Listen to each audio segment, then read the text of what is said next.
Hey, it's your boy Lock Zero, and I'm here with. It's your main man, Rev. How's it going, guys? And we are here to bring you the latest and the greatest in the One Piece verse.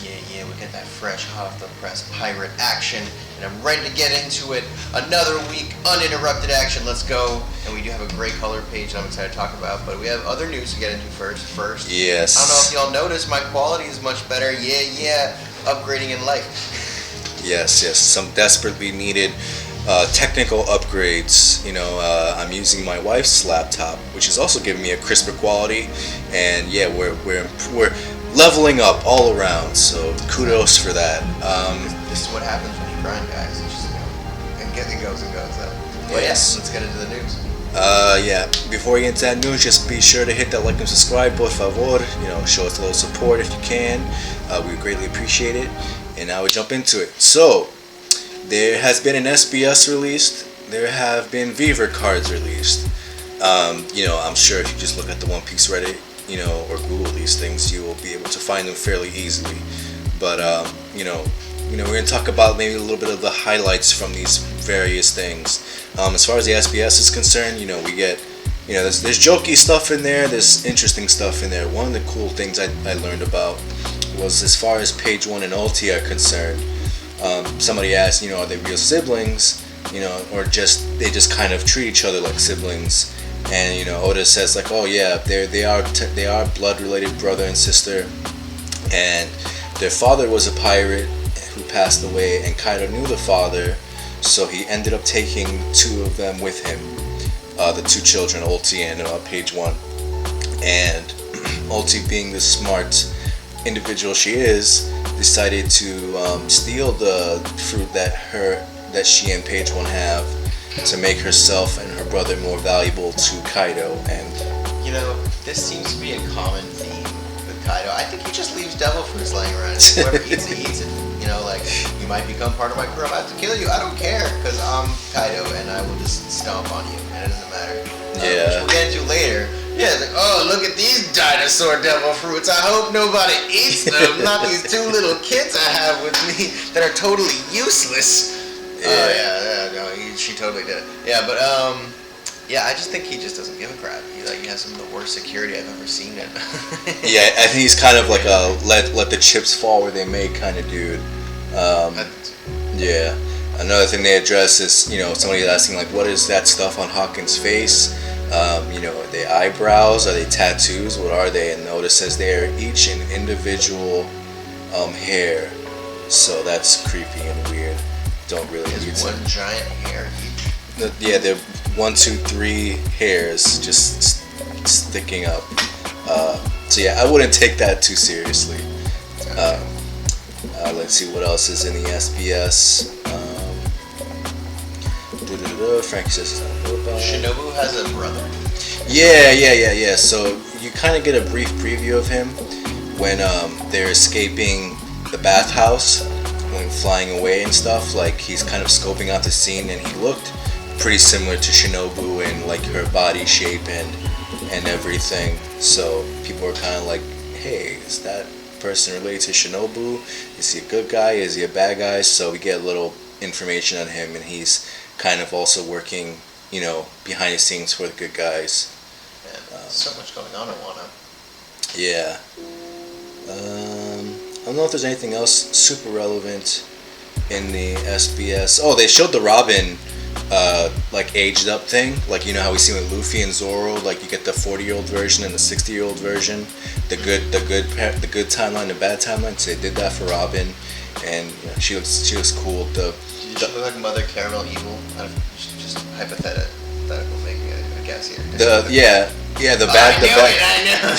bad version does, and then she's actually talking about like selling kids, which it's kind of like a throwback to her, like when she was like a kid and running away, and people were trying to sell her to the government or like turn her in for wanted value or whatever. They addressed Black Maria's devil fruit, because people are like, is she Smile? What the hell is going on with her? So he's like, yeah, that should be the case, right? Hybrid should just be like this and that and the other, but He says there's no clear-cut rule for zone transformations. Just look at Chopper. Just like he's manipulated his transformations, it's possible for others to do so as well. And this is a personal decision on Black Maria's part because she doesn't want to be a gross spider-looking lady. But I ultimately think she would look cooler as a spider hybrid. And he drew a little sketch of her in like the standard Zoan hybrid form, and it looks goofy. Like it's a little sketch that it's hard to see. But yeah, it's just kind of a little jokey thing. I don't need to see a spider hybrid woman hide. That's just nightmare fuel. I don't need. Got enough of that with the Spider-Man and shit when I was a kid. So no. Just move on from that. Don't want nothing to do with evil spider hybrid people. Yes. And then Ron Weasley, you can miss me with that noise. Yeah. So then we get on some Beaver card stuff. King joined Kaido because he was impressed by his strength. That's what the Beaver card says. He also went with Kaido to Marineford, and they were both stopped by the red hair pirates, which raises questions as to what the nature of that skirmish was. Did they have a fight? I mean, Shanks looked pretty clean when he showed up to Marineford, so I can't imagine they had any kind of extended battle or anything of that nature. Let me see what else is here.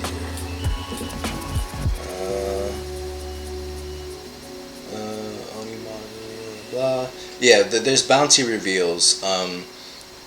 Who's was the highest? I think it was like 510 or something of that nature. I think Black Maria was second at like 480. Sasaki 420.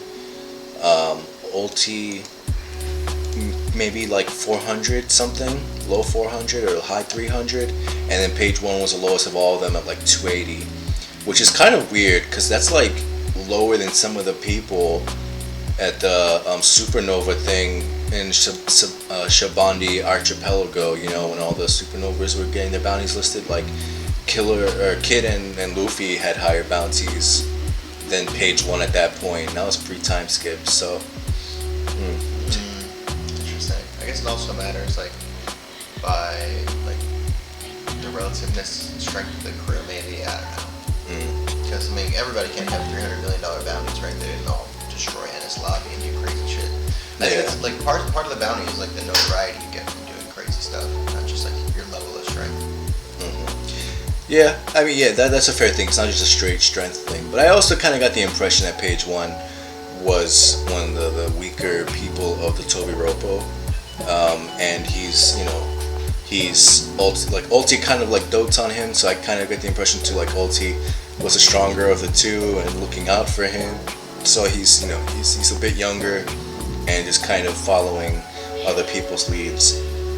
But yeah, and we get on the viewer card, it's stated that Yamato is addressed as a female, and this has caused tensions, in the One Piece community as far as transgender stuff and how people feel about her and how she should be addressed. Some people are like, okay, Viewer card states she's a female, so I'm gonna address her as she. Some people are like, oh well, she talks about herself as a male and that's how she wants to be identified, so blah blah blah.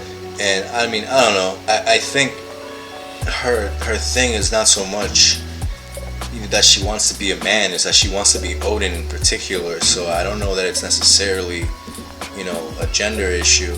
Identity, trying to emulate the hero kind of thing. Yeah, it's not about her being a man, it's about her being Odin. That's a takeaway from me personally. But I mean, I don't have particularly strong feelings either way. And just for the record, I mean, you want me to call you him, you want me to call you her, I have no qualms addressing you however you want to be addressed. So absolutely, just putting that out there. Yeah. Whatever, I'm just gonna call her Odin. Odin, Yamatoden, a mix of the two. But yeah, I don't think it's like you said. I think it's more about the identity she's trying to emulate, not the gender she's trying to be. But I like that people are strongly fighting for it, right? We talk about all these all the time. It's good to discuss and kind of I don't know, work through these things. But I don't know. That's why I like One Piece, because it goes across everything. You have all the kinds of different issues like spanning, and you know, good way for Odin to throw this in there, and I don't know. Yeah. So I dig it honestly. I'm gonna just go Yoda Namato, Odin Yamato, either or, but yeah. So that's how I fall on it. Gotcha.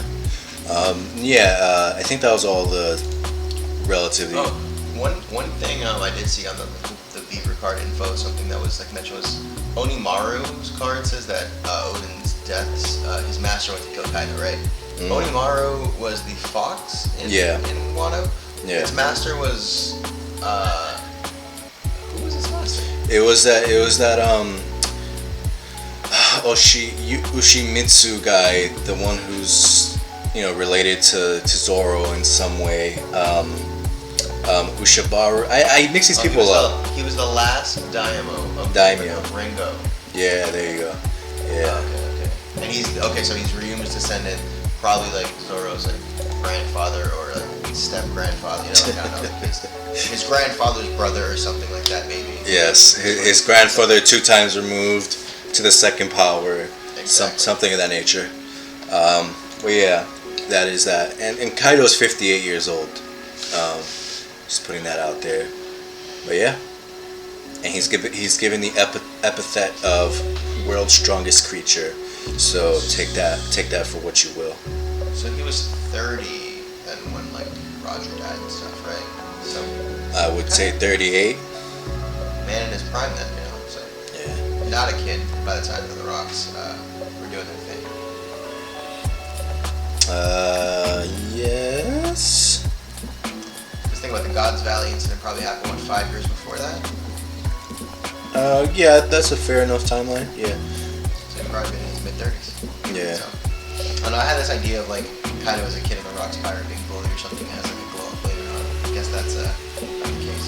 I mean, he could have started out as an apprentice and then gained clout and rank within the crew, and eventually by the time God Valley incident happened, he could have been a commander or something of that nature. Who knows? I wonder if Strusen was aboard. Because Big Mom was aboard that ship, right? And Strusen was always with Big Mom, so Yeah. I'd like to see all the retainers and like all the people who were there. Like, was any like people who knew Whitebeard from ways back on there as well, or any other characters that might surprise us. Yeah. Nah, it'd be interesting to see. But yeah, man, that is the extraneous information. Like I said, if you want to find this stuff on your own and do more detailed, reading, it's all across the internet. I mean, the easiest thing is just One Piece Reddit, and there's links like immediately at the top of the list. So yeah, go for it, guys. And with that being said, let us get into it. And we are on chapter 1024. Yes. Nobody important. And we have the shonen cover, with Luffy, Zoro, and Sanji. And So we got a new toy that's being released. Luffy inside a see-through purple devil fruit. yeah, Kind of reminds me of those McDonald's toys they used to give out. Like the Pokemon ones and stuff. yeah, those are cool. You get the little gold Pokemon tablet things.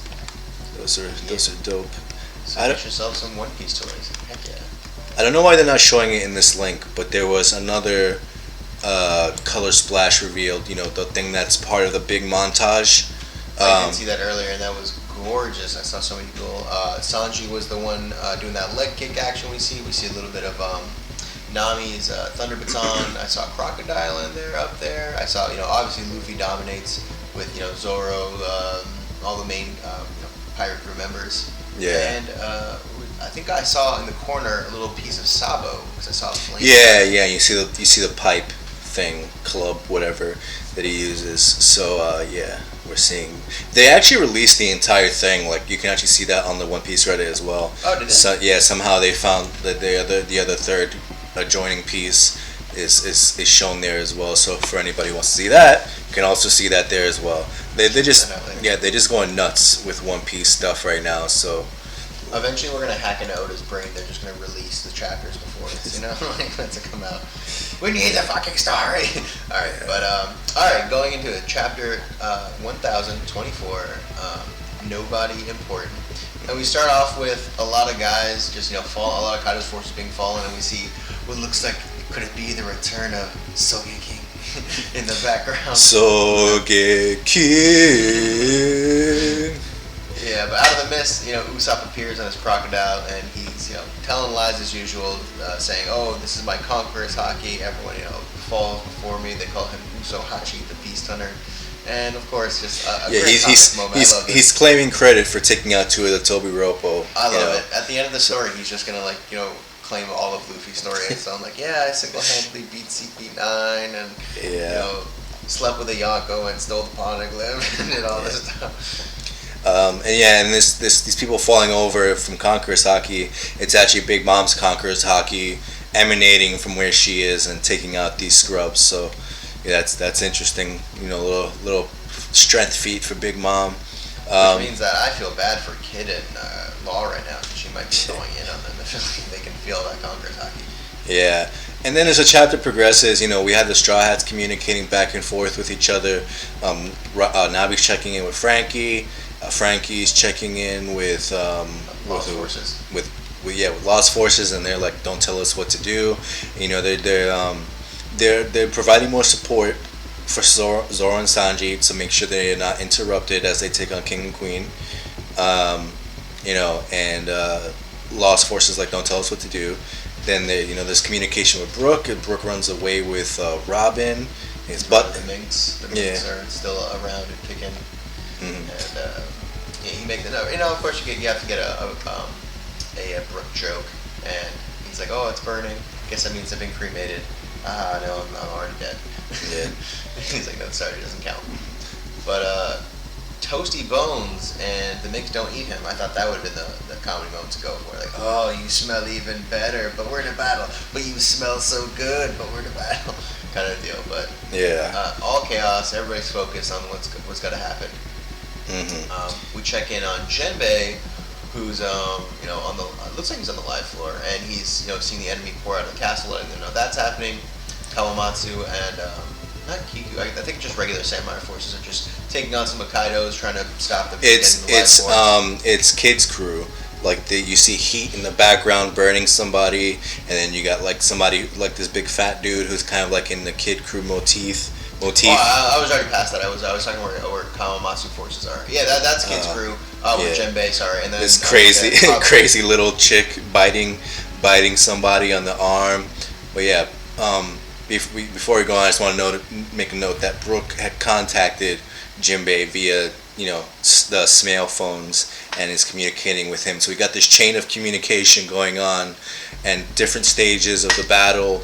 People being forced out of the live floor, prevented from coming in, and you were saying like Kawamatsu and the various mafia bosses like stopping them from getting in, and they're just tearing things up. Yeah, and then we get a shot of outside Onigashima, and we see a drop of blood, and Yamato still fighting Kaido. So yeah, we're finally back to this fight. Lasted longer than Luffy did, so gotta give Oden props right there.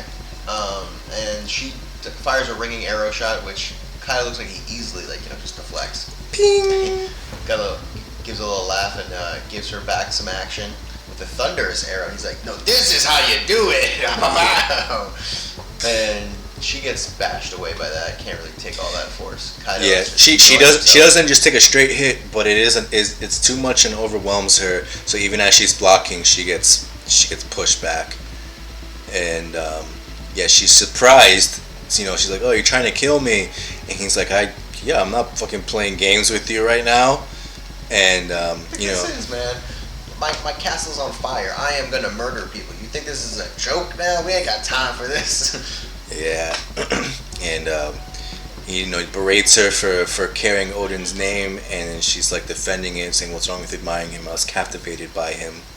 And then we get a Yamato flashback, and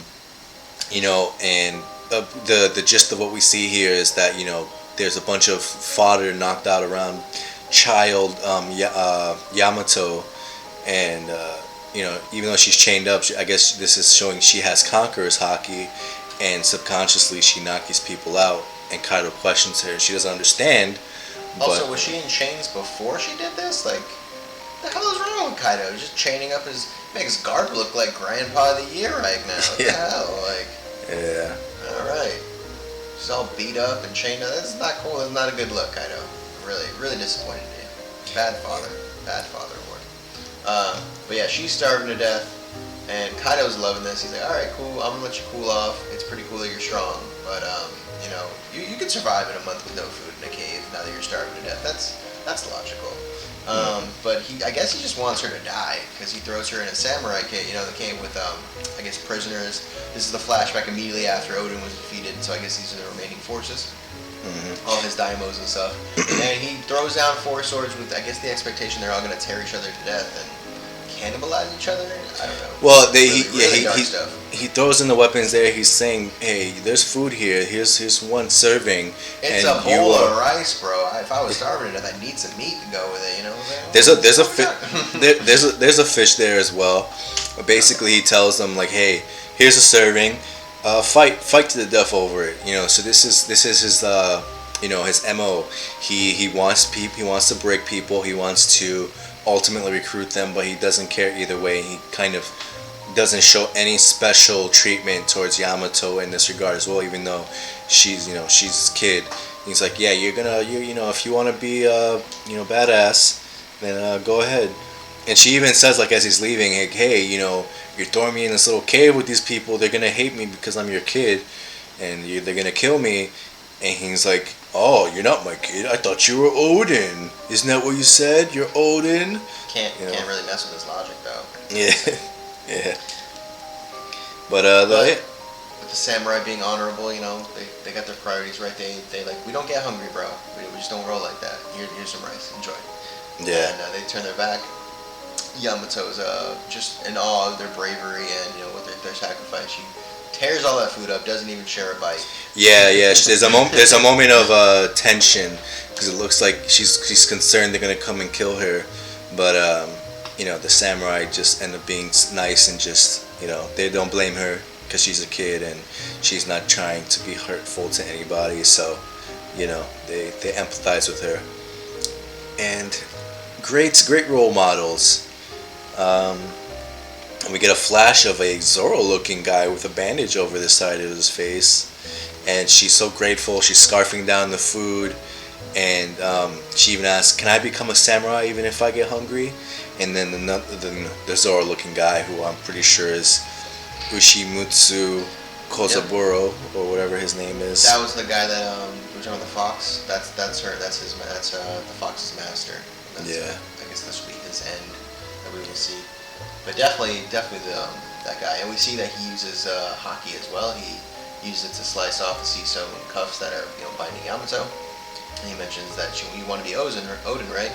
I heard you earlier. He's like talking about how he captivated all of us, and he says he's a disgraced samurai and he's nobody important. So he is who are. He said it. He said the chapter title. Yeah. And out of nowhere, Yamato pulls out Odin's logbook. I don't know where she got that. And she mentions it to the samurai, who of course would want to read this. And we get little memories of them, you know, going through the journal, and Yamato's captivated by Odin's adventures and definitely wants to be Odin because of this. And we see a flashback of 10 days after that. And the samurai are still looking over Yamato. They're, I guess, questioning if Kaido's really about this and going to let his kid die. And so after this, we see that, you know, her dream is to get stronger. She wants to go out to sea eventually. And so the samurai decide to make their sacrifice. And they know they're not going to make it out of there, so they do something. And they all slash at the cave entrance, hopefully getting Yamato out. But we know this doesn't last forever. Yes. So I guess they're going to go... Hey, just really quick, I'm going to make a bet right now. This attack that the Ushimitsu guy is using, I'm almost 99.99% sure Zoro will use the same attack with these radiating slashes going outward. King. Probably beats King or something. Right? Yeah.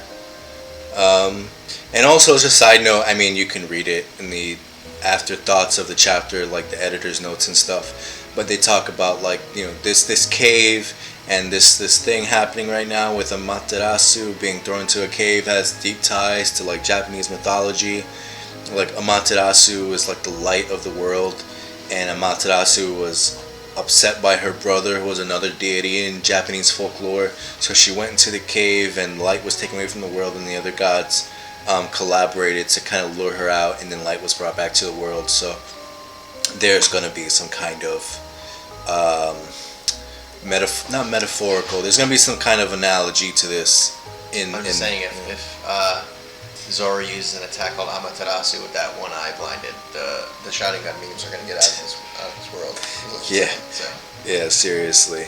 But yeah, they end that little flashback with the cave being broken open, and Yamato, like, being blinded by the light, and yeah, and this meant a lot to her, and she's like, oh, these people believed in me, and she's questioning Kaido, like, how dare you try to steal my freedom? How dare you try to steal Wano's freedom? And Kaido's like, nah, you just don't get it, man. There's no easy answers in this world, you immature brat. What a great comeback. Yeah. It's like, what gives you the right to destroy anything? Ain't no easy answers out here, dog. You just gotta roll with it. Sometimes life is hard. It's like, what does that mean? It's like, no easy answers. I don't know. I don't got the answers. You're the one doing it. It's not that simple. It's not that simple, bro. You gotta do crazy shit sometimes. And yeah, they both end up doing a Conqueror's Clash Thunder Bagua, and seemingly kind of like on equal ground, because it's not like Kaido got knocked away and it's not like Yamato got knocked away, but this looks dope as fuck, and the just the impact of this panel is amazing. And it's not, I think what Yamato used before was Thunder Sigwa. It wasn't just a straight up Bagua. Like, I think, like, it's like Bagua's like 8 trigrams, or signifies 8, and hers was like half of that, like 4 or whatever. So to me, it seems like she's stronger than Luffy right now, which is like, how did Luffy rip her cuffs off and she not able to do this? I don't know. I mean, Conqueror's Haki is not the same thing as Ryo. You know what I mean? Or Conqueror's Haki coding is not the same thing as Ryo. So Ryo, to me, is like an internal thing. Conqueror's Haki is, extending the force of the energy outside of, like, you know what I mean? Like, we haven't gotten like super strong definitions of either, but it's like a pocket of energy, outside of the thing that's attacking. So she just might not have Ryo, which is why she couldn't internally destroy the cuffs, or whatever the case might be. Yeah, try and logic that out. yeah, that's my convoluted logic. But yeah, no fucking chapter break. Woohoo! Oh yeah, that's good stuff. Yes. Great clash. Can't wait to see it animated. What a dope chapter. Kaido for the world's best father. Yeah, seriously. He has his own thing going on.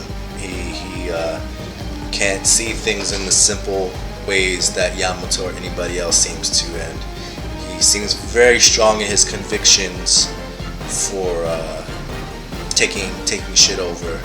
So, But maybe he knows something we don't know. Yeah, I'm pretty sure. To me, all this implies we're getting a Kaido flashback soon. So yeah, we need that. We need that strong background information.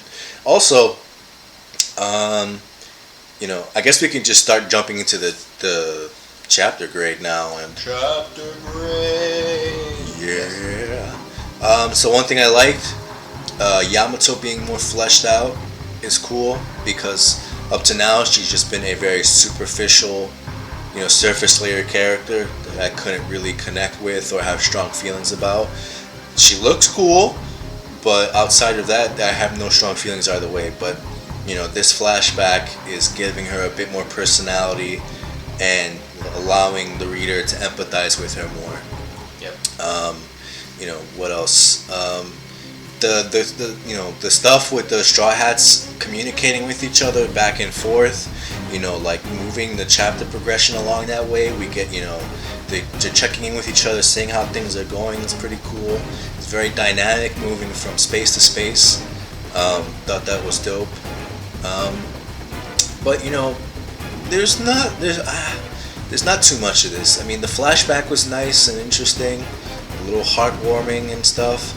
but the big flash of the chapter was the very end, like the last 2 pages. You know, really. Also seeing what looks like Zoro's uncle, possibly, or dad. I don't know. I don't know if we're gonna get in there, but that was interesting to note that he was there and how he went out. Probably at Kaido's hand directly. Looks like they're about to have a battle there. I wonder if we're gonna have a second part 2 of the Yamato flashback. Yeah. So for me, the chapter just kind of coasts, woo, like super high peak, and then ends. So ultimately, I'm gonna give this chapter an 8.2. Yeah, I'm gonna give it a I'm gonna give it an 8. It was a solid chapter.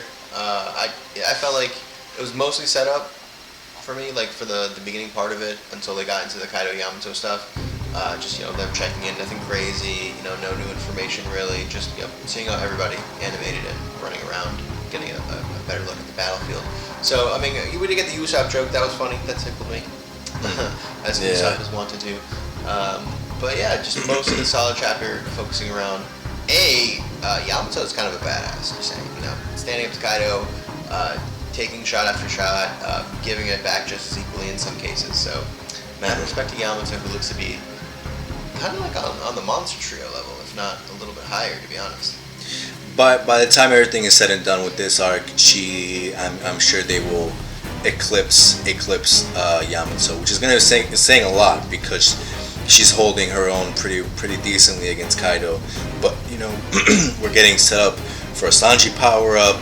I'm sure Zoro's gonna take it even further and more consciously use Conqueror's Haki, and Luffy's gonna come back upstairs with his next power up that's gonna push him even further than what he was doing before. So I think Gear 5, you ever heard of it? I don't get G5 over here. My bars aren't strong enough. But yeah, they're gonna be cemented as like the super monster trio by the time everything's said and done. And then that's what the story is telling me at this point. But yeah, man. I also want to know who the other 2 guys that are hanging out with, what looks like Zoro's. I can't even remember his name, but Ushimitsu. Yeah, but I want to know their backstory and if they have any interesting information or relations to the characters we already know in Wano, like this ninja guy possibly, with the guy who's also at the bridge, collecting the sword weapons and stuff. That was the fox. Oh, that was the fox. Yeah, he transformed into that dude. Hey, remember? Yeah, he when he left, when they're chasing him back to the Shimotsuki. There you go. What the hell was I saying? Ushimitsu, I think is his first name. Shimotsuki is the clan name. But yeah, when he followed them to when they were chasing him to the village after Kawamatsu showed up, because Kawamatsu and the fox, they had that whole bonding thing where they dig the weapons and shit. But when they get back to the village and they're chasing him, he transforms back into a fox and leaves. Right. Yeah. Stuff happening. But yeah, good stuff. A lot of interesting information. Good chapter, and an excellent ending with Kaido and Yamato clashing with the Conqueror's Haki. Kaido looking like a monster out here. I love this splash page. Everybody gotta check it out. Yeah. 7 times. I'm gonna be making a clay figure soon, and I've been considering do I want to do a One Piece character? Do I want to do something else that I'm interested in?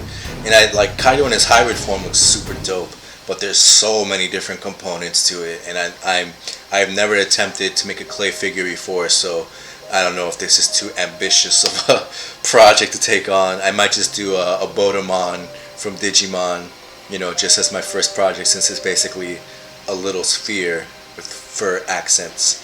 Be ambitious. Go crazy. Yeah. Make the Dragon Man. On the scales, I'm sure that wouldn't be too hard. Just hours and hours of work. Yes. But yeah, man. Pretty solid chapter. Reiterating what you said, I loved it. And looking forward to next one. So with that being said, let's move into the MVP. I think it's no question. It's King. 3 weeks straight King. No, I'm kidding. It's definitely Yamato for me. MVP. Yeah. Great, like you said, great character fleshing out moment. See some of her power when she was young.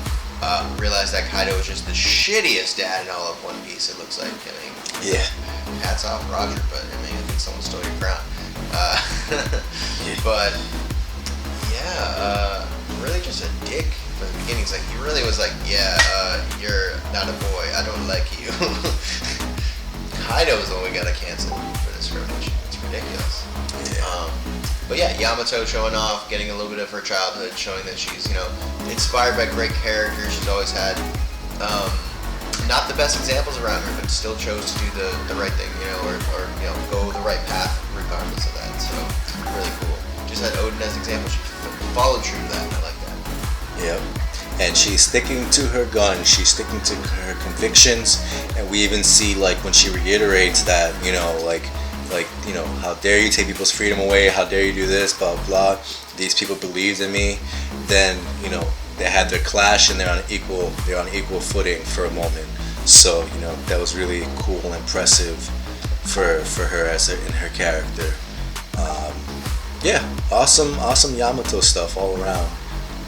So yes, it's quite clear and cut that Yamato is the MVP for this chapter. All right, man. And with that being said, let us go into predictions. You started off this time. What do you think? So I'm predicting that we're gonna get Luffy coming back to the battlefield as the ending for our next chapter. Him on Momo probably. I think Kaido is about to wrap up Yamato. Actually, I know they're an equal clashing now, but Kaido has already shown his power is a lot stronger. I think this is her big attack, and then after that Kaido's gonna really tear into her and make it look dire. Yeah, and I think we're gonna get the face-off of Kaido and Luffy. Yeah, sounds pretty cool. Word. Yeah, I can see that. Since we have the whole color splash thing, and next chapter will be the final segment of that color splash. I think we're gonna have a very impactful chapter to kind of coincide with that, commemorate that and make it very solid and going out with a bang. So I'm sure after this next chapter there will definitely be a break, considering we're getting 4 in a row. But yeah, man. Fingers crossed if we get 5 straight. That'd be fucking awesome. Yeah. Yeah, I can see what you said happening. The Kaido Yamato skirmish getting wrapped up, and chapter ending with Luffy on Momonosuke showing up, to maybe prevent Kaido from finishing off Yamato, at the very end. It's hard to say if we're gonna get more Zoro Sanji stuff next chapter. I mean, we gotta check in with the Straw Hat crew this chapter. Well, maybe they do all 3 at once. King, Queen, and Kaido. Monster Trio versus Monster Trio. That would be really cool.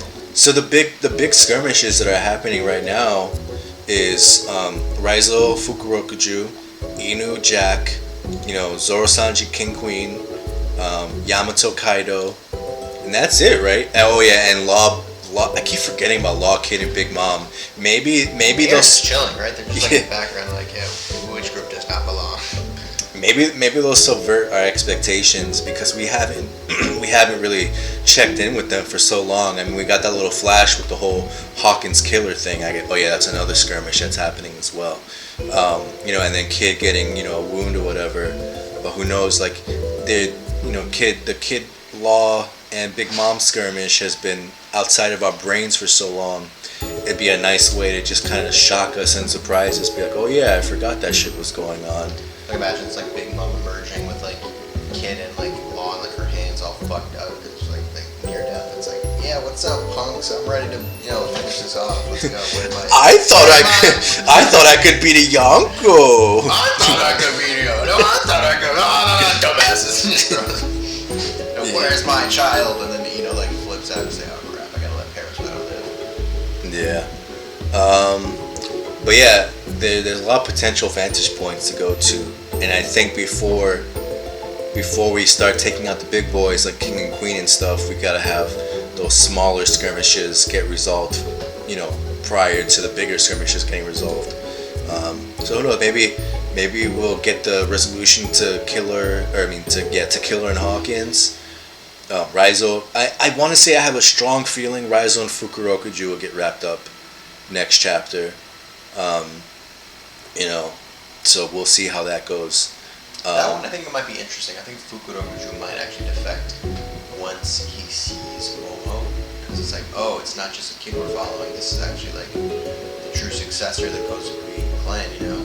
That's different. Because then it's like, okay, this is the Shogun's true heir. If he's truly about honor, right? That should be the real way to go over Orochi's ass. Yeah. And then his justification is taken away, and it's like, okay, probably flip this. Maybe he doesn't. He just does cool ninja stuff. His earlobe spinning tricks with us. I don't see him defecting. I don't think there's gonna be any character redemption for him. But it's hard to redeem. He's literally just following his lord's orders. He's just doing what the ninja is supposed to do.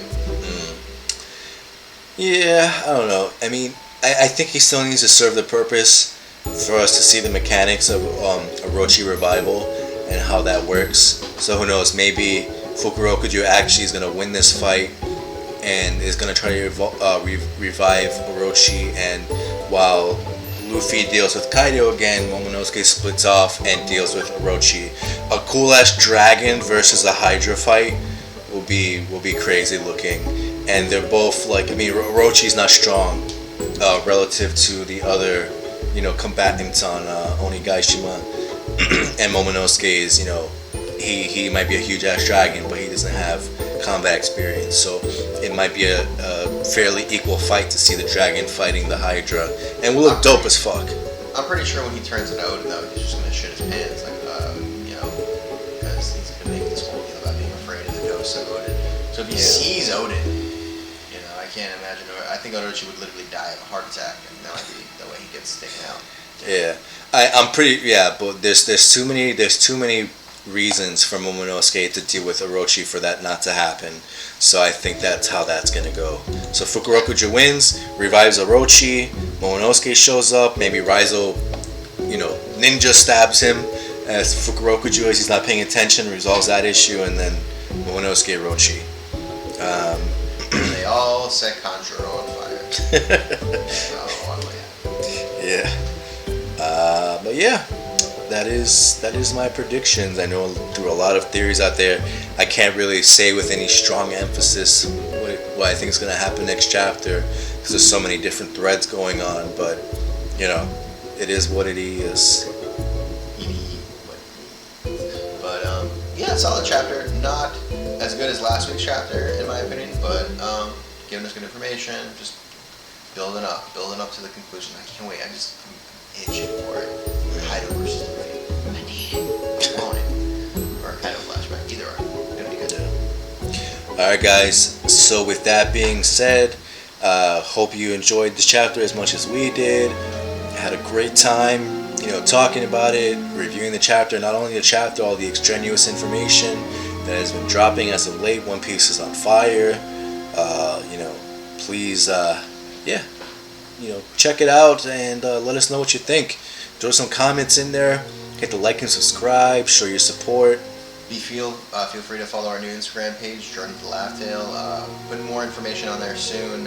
Links to the videos and probably some more extra stuff coming along the way. So if you see it, feel free to jump in and leave comment on the pictures or anything like that. Word. All right, guys. So I have been Log Zero, and I'm your main man Rev, and we'll see you next time. Peace.